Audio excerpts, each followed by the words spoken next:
We're on page 9. If you have one of the Ecclesiastes booklets, or beginning chapter 6 of Ecclesiastes, if you have your Bible.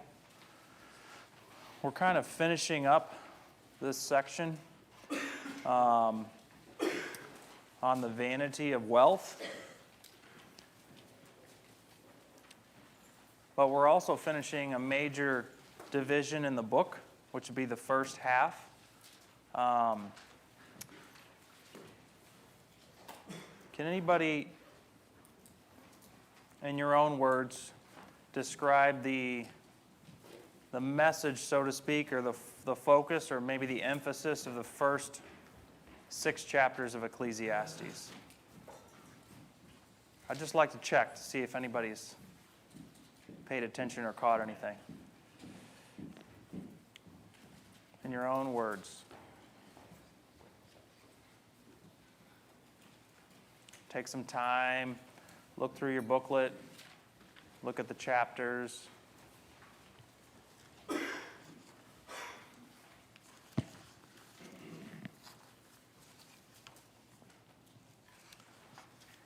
couple answers would be good. Yes, sir, in the back. Solomon just kind of observing, and he's like using empirical observations, and he's making conclusions based upon what he observed and what he's experienced in his life, and his conclusion about it and the vanity of the things that he's seen. Okay, very good. You have this individual that doesn't name himself, sometimes attributed. Solomon refers to himself as Koheleth, or the preacher, and he is going on this search to find what he calls, in his own words, profit under the sun. What else?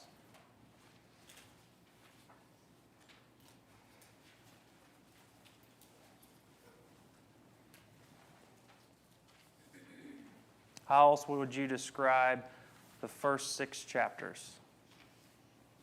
Got to fire up the brains. Or first thing this morning, it's a little snowy.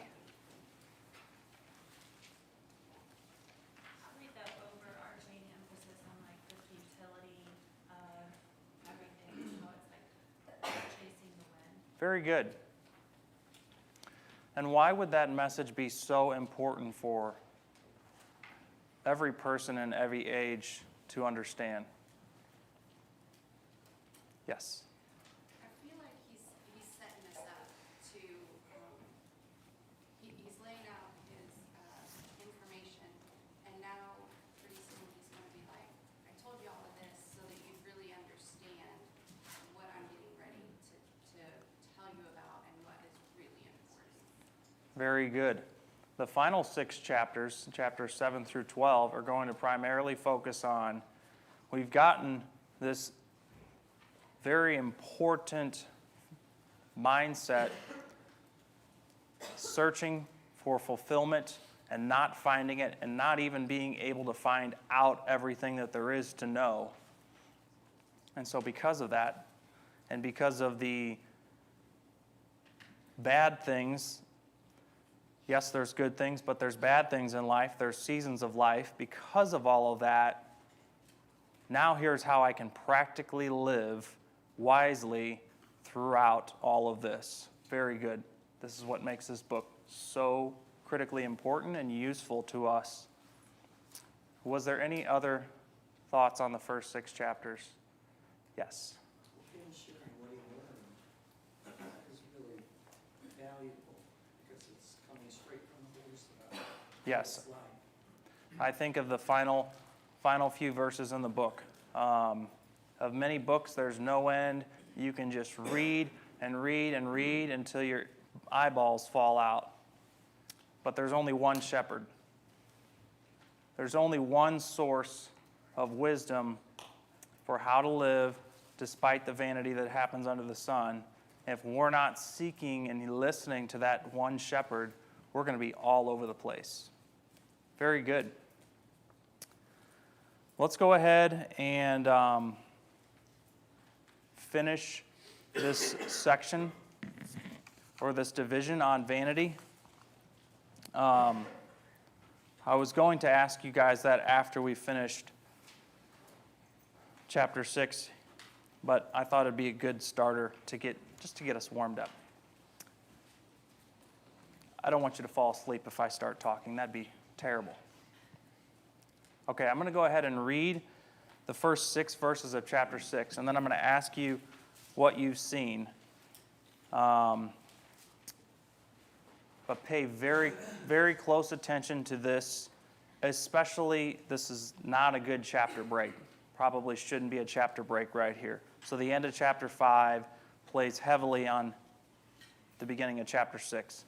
That's just where we ended class last time, so nothing we could do about it. Verse 1, here is a tragedy I've observed under the sun, and it weighs heavily on humanity. God gives a man riches, wealth, and honor, so that he lacks nothing of all he desires for himself. But God does not allow him to enjoy them. Instead, a stranger will enjoy them. This is futile and a sickening tragedy. A man may father 100 children and live many years. No matter how long he lives, if he is not satisfied by good things and does not even have a proper burial, I say that a stillborn child is better off than he. For he comes in futility and he goes in darkness, and his name is shrouded in darkness. Though a stillborn child does not see the sun and is not conscious, it has more rest than he. And if he lives 1,000 years twice, but does not experience happiness, do not both go to the same place? Okay. What do you see?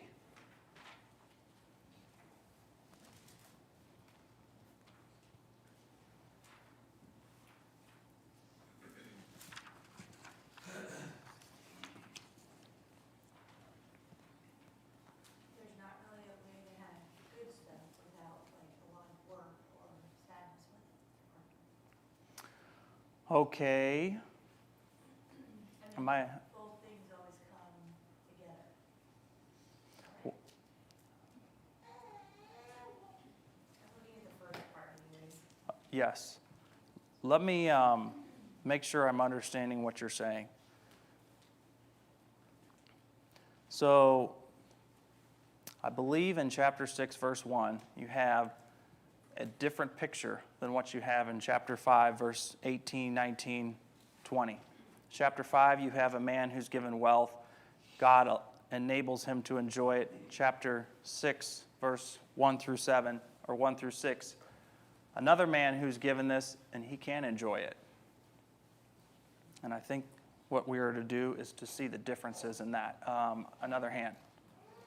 That's what I was gonna say. I was kind of like, I was reading down how much Jenny said, like, God gives us good things and God takes things sometimes. We don't understand when he gives and takes. Good. Interesting concept about wealth. Look carefully at verse 2. God gives a second person wealth. Remember, the person in the previous text, he gave wealth. And, of course, the key theme was to see the word God gives, God gives, God gives. And that's the only reason that that individual is able to enjoy that wealth. If we were to back up and see the previous examples in chapter 5, you see the vanity of wealth over and over and over. But now we come to this person in chapter 20. He goes through life occupied. God keeps him busy with the joy of his heart. Whether he has little or he has much, he's not crushed by the ups and downs of life because he knows it's from God. His focus is on eternity. Now we come to this person in chapter 2, or verse 2. Something happens, we're not entirely sure what it is, but God doesn't allow him to enjoy the wealth and the riches.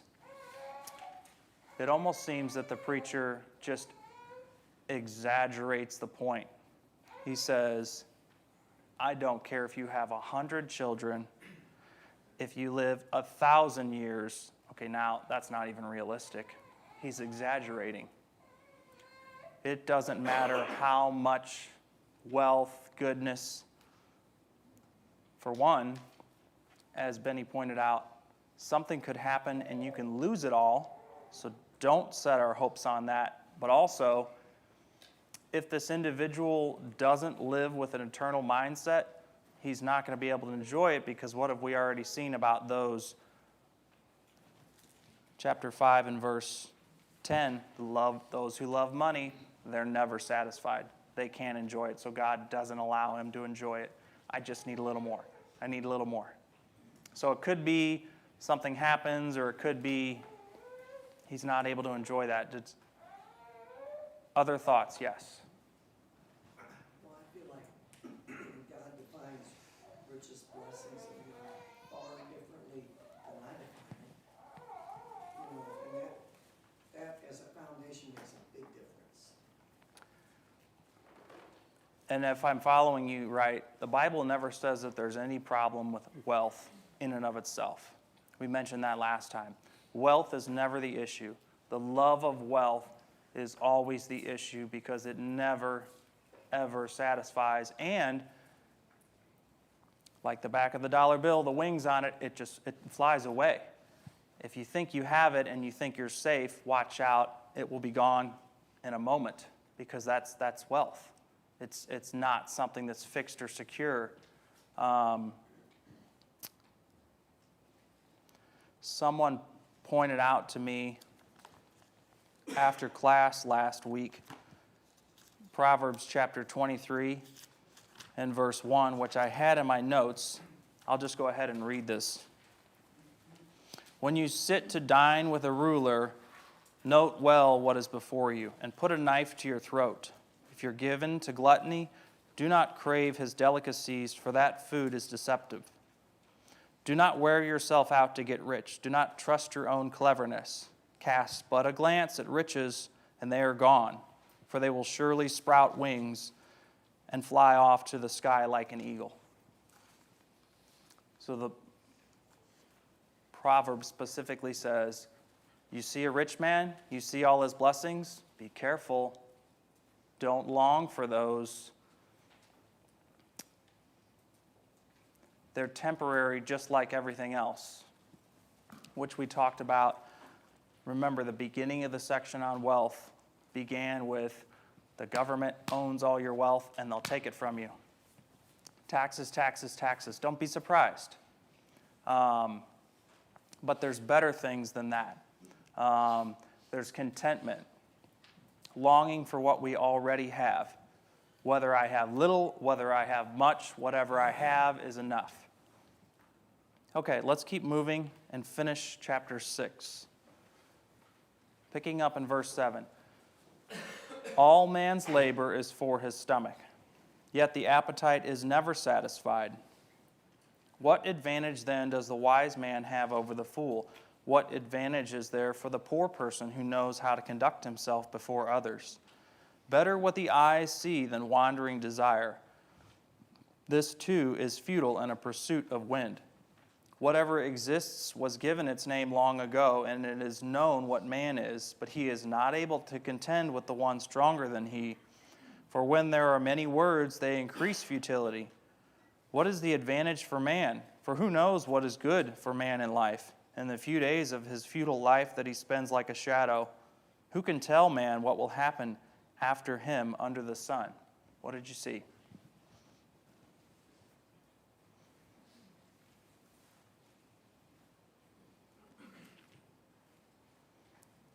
Still on the idea of wealth. Yes, Maria, sorry. Someone trying to seek satisfaction, but just never getting it, so just more futility. Yes. Verse 7, this is true. However, this is not true for someone who's not trying to find fulfillment under the sun. What else?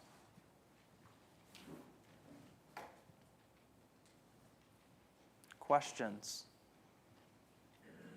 This section is difficult for me. I don't know if it is for you.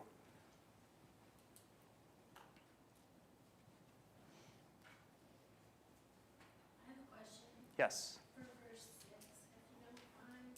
Yes. It says, and if he lives 1,000 years twice but does not experience happiness, do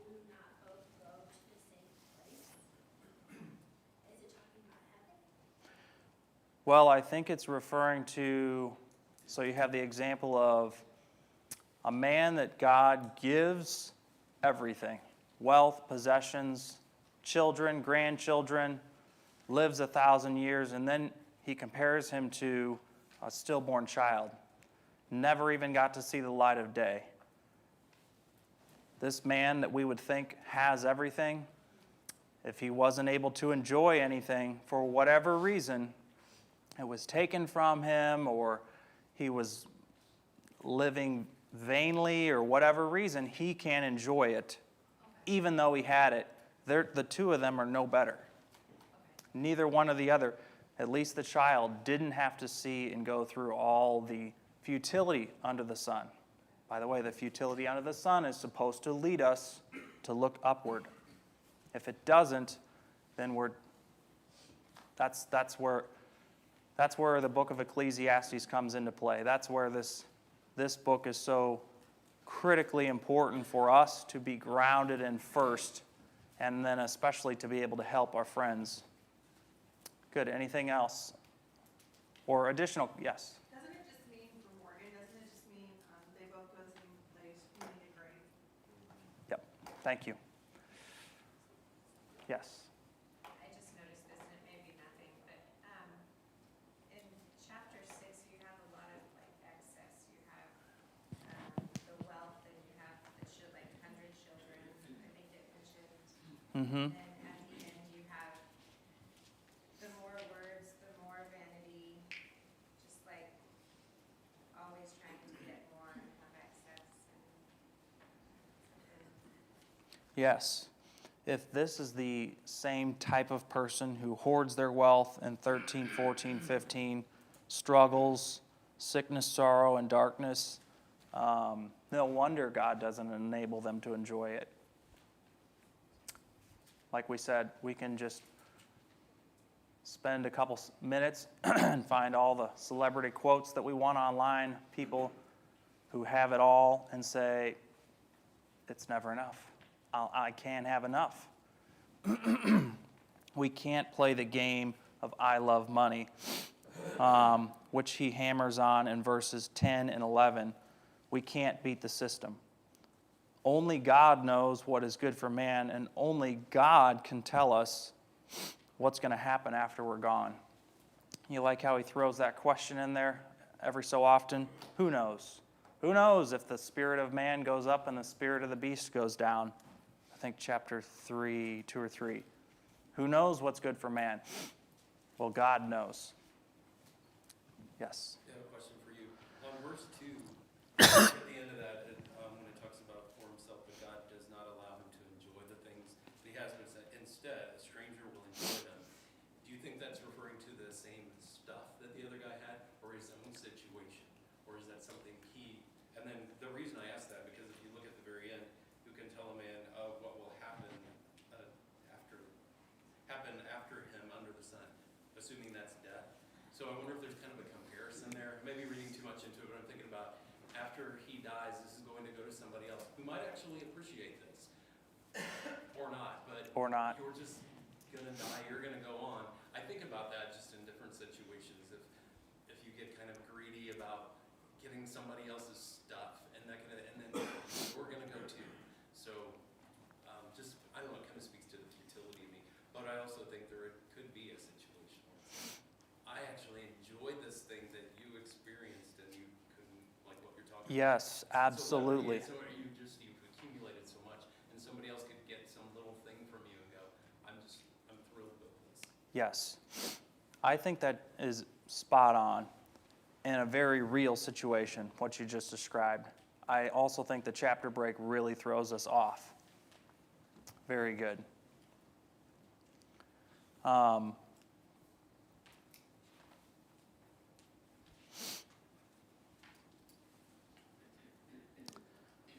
True wealth, true riches are something that we cannot live without.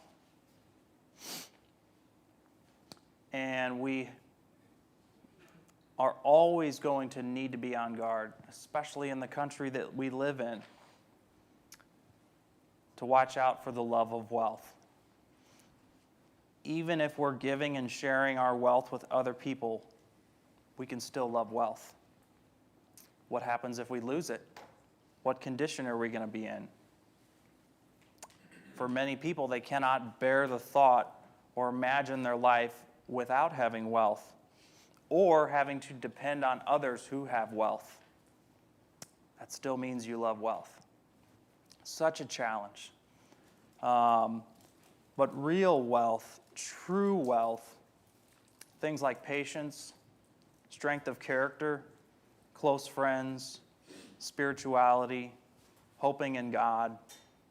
Now, these things are exactly what we need. And love of physical wealth is guaranteed to always disappoint us. Any final thoughts on this section before we move to the next? Very good observations from the text so far. It's wonderful hearing your guys' thoughts from reading the scriptures because I've studied this by myself all week, and I come together with you, and I'm really curious to hear what you have to say and your thoughts on this. It majorly sharpens my understanding of it. Okay. Let's take 5 minutes. It is 23. Please turn the page and start working on all of chapter 7.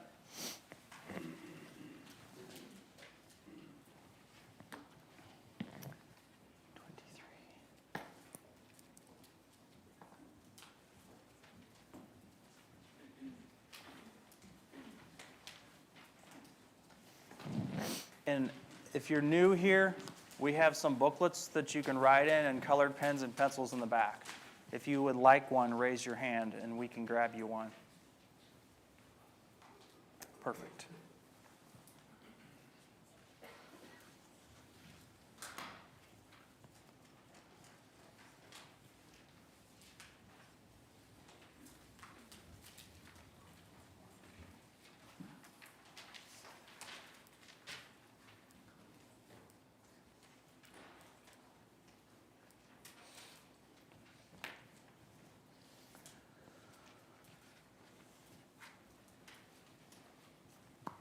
I forgot something. I'm going to set this up really quickly and then not talk.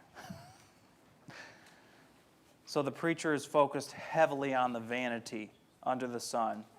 Now he's going to begin to focus on how we can practically live wisely. So these are important things you need to be looking for in chapter 7. Chapters 1 through 6 were depressing, yes, but they were still filled with hope. Now he's going to expound on how critical it is for us to live with the right mindset so we can live the good life now, not chasing the wind, but being content with such as God has provided us and fixing our eyes on eternity. And it becomes very apparent as you read through Ecclesiastes, especially chapter 7, Israel is living in dark and difficult days in Koheleth's time. You can just imagine the life of the exiled Jews during Persian occupation.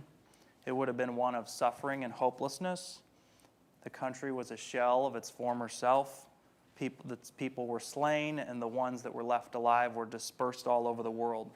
Jerusalem itself suffered complete destruction by Nebuchadnezzar, and the temple that Zerubbabel rebuilt was a far cry from its former glory.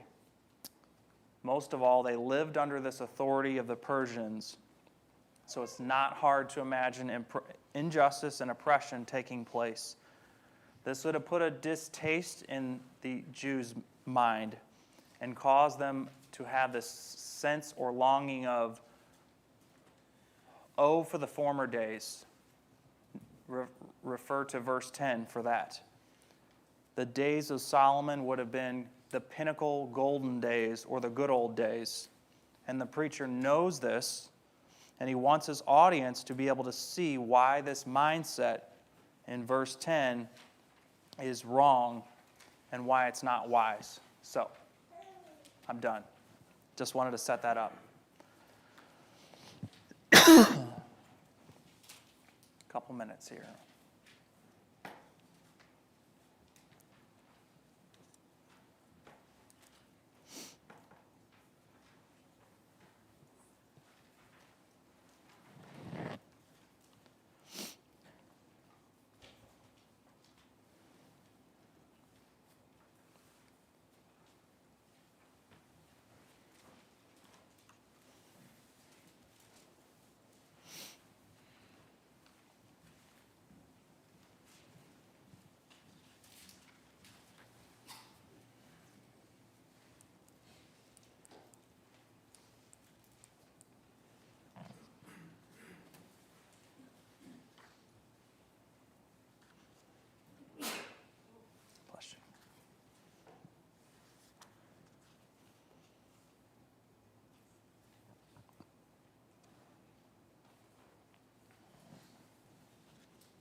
Got another minute or so.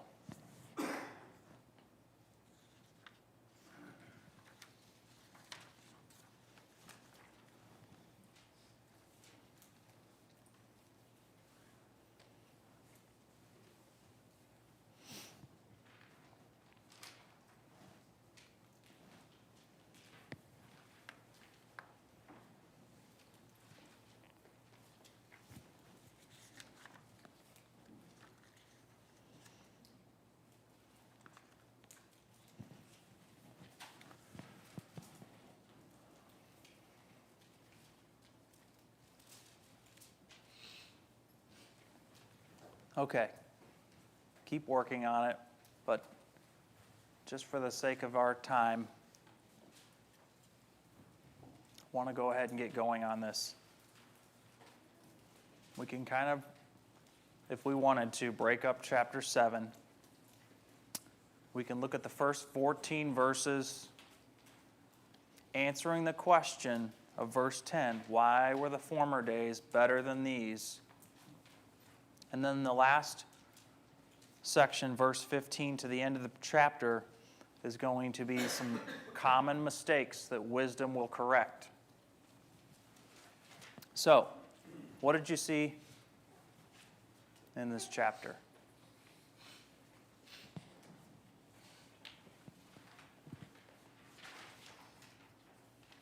Did you notice any themes or threads or repeated words?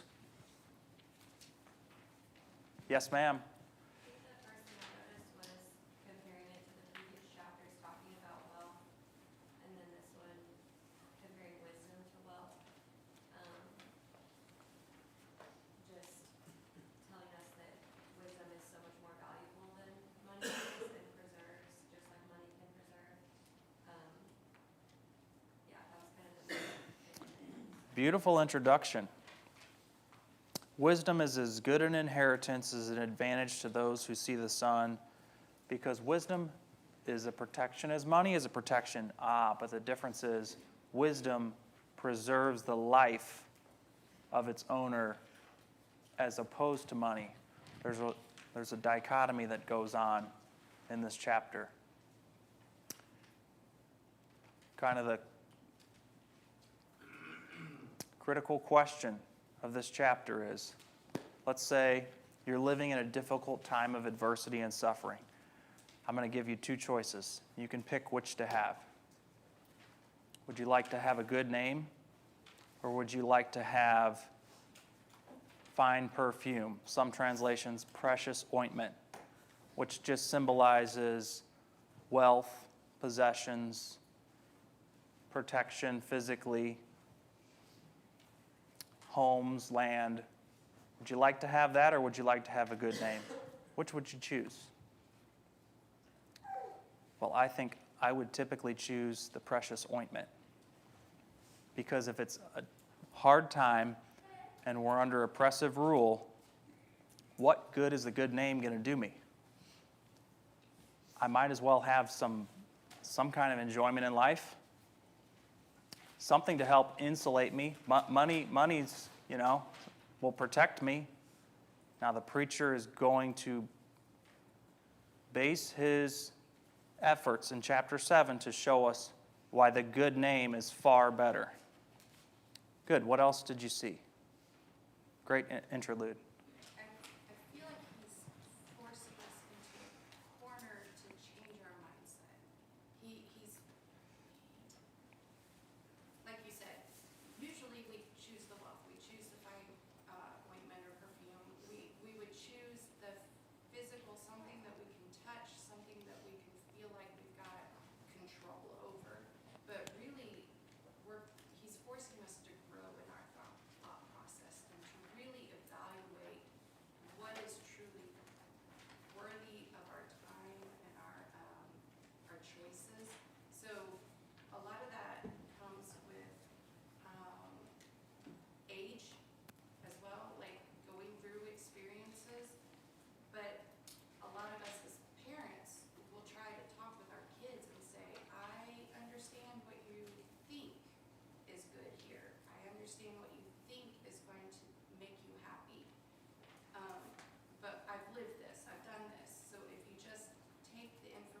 from me and use it, you'll be ahead of the game, kind of thing. And I feel like that's what he's pushing us into that corner of think about it, what really is going to benefit you in the long run.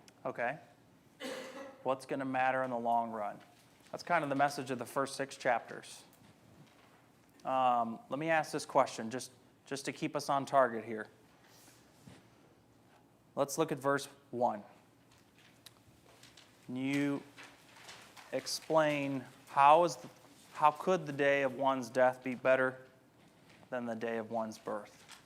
Now, we have to assume that this would be a righteous person, because if it's not a righteous person, that obviously is not going to be a good thing. Yes? Well, I'm probably not going to answer it in the way you expect, but what the Lord allows to happen up and leading up to when someone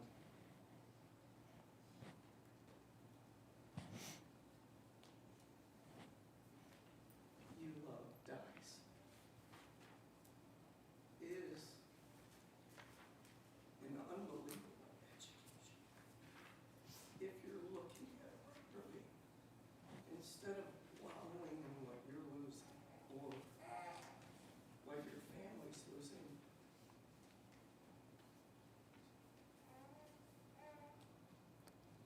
Very good. I found it easy to look around and watch what we had as gifts and the way you all honored him, loved him, the way everybody was in their own little corner of what they could do next, whatever. That is a gift and an education above and beyond anything that could ever be happening at birth or after death. Very good. And also, his people. I probably have had a dozen at least, which I need you to understand is like a million, that dozen, who have carefully chosen words since his passing that have given me more than any dollar amount or any gift in the way that the Lord would want. I feel like it's the way he would want them to be, speaking whatever. There are things that literally are sad to the soul and gold to you. There are so many things. I feel like I can understand that very well. Very good. Too much to say, so I'll quit. There's a lot of hands. Also, if you're new here, that's my mom. And actually, good inspiration to teaching us Ecclesiastes as young people. But my dad passed away a few weeks ago, her husband, so we actually were studying this at his bedside. And so, a little bit of context there. I want you to look very, very carefully at the text, though, please. At the first few verses, could you explain, and I think Mom touched on some really good things there. One thing you mentioned was that there's a lesson being taught. How could the day of one's death be better than the day of one's worth? Just in 5 words, can you give it? Yes, sir. Well, I think you have to read on in the next verses talking about the day of mourning and the house of feasting. Since that is the end of all mankind, the living to take it to heart. This reality of our death, that we're going to die, and coming to terms with that makes one wise. And so I think that's kind of what he's getting at, is death and mourning and suffering can actually cause us to be wise. It says the heart of the wise is in the house of mourning. So there has to be something that's saying adversity and death and things like that can actually bring about wisdom, where pleasure that can actually. Excellent. Excellent. You brought up a really good point, too. The heart of the wise It doesn't simply go to the house of mourning, right? I attend funerals. No, it's in the house of mourning. It dwells there. There's a big difference there. Couple hands I see, but really quickly, the day of one's death being better than a day of one's birth, if it's a righteous person, there's eternity before them. If it's not a righteous person, there's not. All these wonderful young people, babies, such a wonderful thing. Guess what? We don't know how they're going to turn out yet. When someone gets to their death, we can see because of the life they've lived, the name that they have. He's saying that's better. Again, we have to think of the context of the times that these people are living in. These are difficult and dark times, and they're longing for other better days. And the preacher's saying, that's not wise of you to do that. I saw Linda, and then... I was just going to say, at the time of a faithful person's death, his race has already been run. Perfect. And he's won it.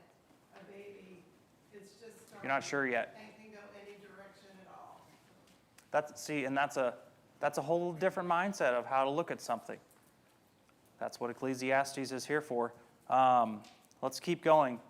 Show me more. What else? How does a sad face potentially lead to a glad heart?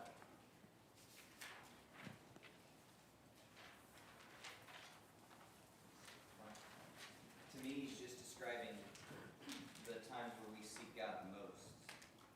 Do we seek Him when things are good more, or when things are tough and we need Him? Do we seek Him when we're listening to a wise person or in the company of fools? Do we seek Him? So he's describing situations which we would probably not prefer to be in, but situations in which somebody mentioned earlier, where we have the most to learn from. Excellent.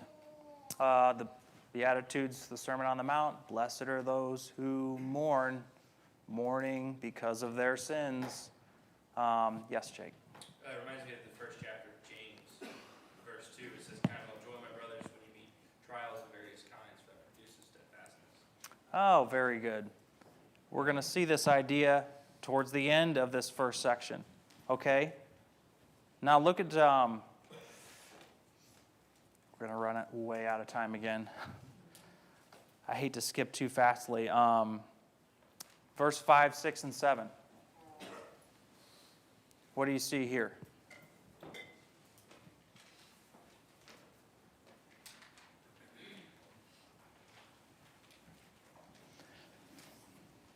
Oh, I'm sorry, Dustin. I see 1 Corinthians 15:33.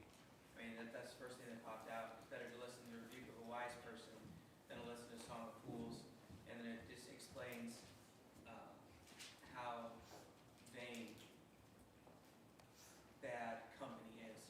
Because that's 1 Corinthians 15, that evil company corrupts good habits. So you're around people who are wise, and you are going to see your imperfections and how to make them better because they have lived it and are wise. Okay, very good. What kind of friends do you surround yourself with? The fine ointment kind of friends, or the friends with a good name? They're going to tell you what you need to hear. It's going to be hard, but that's the people that you need to be around. Verse 7 or 6, I like. Old preacher was talking about this once.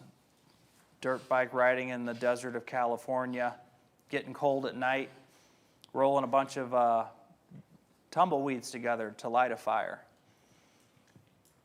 Of course, there's no substance to a tumbleweed, so all it does is just pop and spackle and make a bunch of noise, but no heat comes from it. The same thing comes from the Song of Fools. There's no substance to it. And this is what he's trying to show, Koheleth is trying to show his audience. It's far better to hear what you need to hear than the laughter of fools. Verse 8 and 9. Oh, and verse 7, these people that you surround yourself with, they're going to destroy you because they're always going to tell you what you want to hear. Good. Verse 8 and 9. Notice how the preacher urges people to go through, we might call it a setback in life. Did you ever have those? I'm just on a dead-end road. I think I'll have a fresh start. I need a new beginning. Oh, he says, verse 8, the end of the matter is better than its beginning. A patient spirit is better than a proud spirit. Don't let your spirit rush to be angry, for anger abides in the heart of fools. We do this all the time. Things are not going the way we like for them to go, and we say, I got to get out of here. I'm not in control. I need to start over.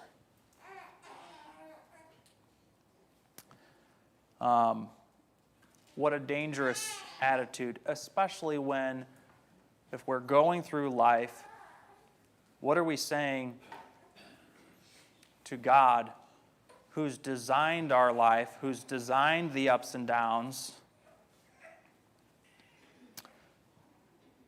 who's made one as well as the other in verse 14, so that we can't figure out, we can't control our life when we're saying, I'm out of here. This is not working for me. We're saying to God, you're just doing it wrong. I'm going to take charge of my life. Very, very, very dangerous. Verse 14 is just one of those diamonds in the book of Ecclesiastes. I think the bell rang, I didn't hear it. In the day of prosperity, be joyful, but in the day of adversity, consider God made one as well as the other. This is exactly what he's trying to get us to see all along. Are times good? Wonderful. Are they bad? They'll change. The point is, we are to look upward and trust in God. Thank you so much for your participation this morning. We are out of time.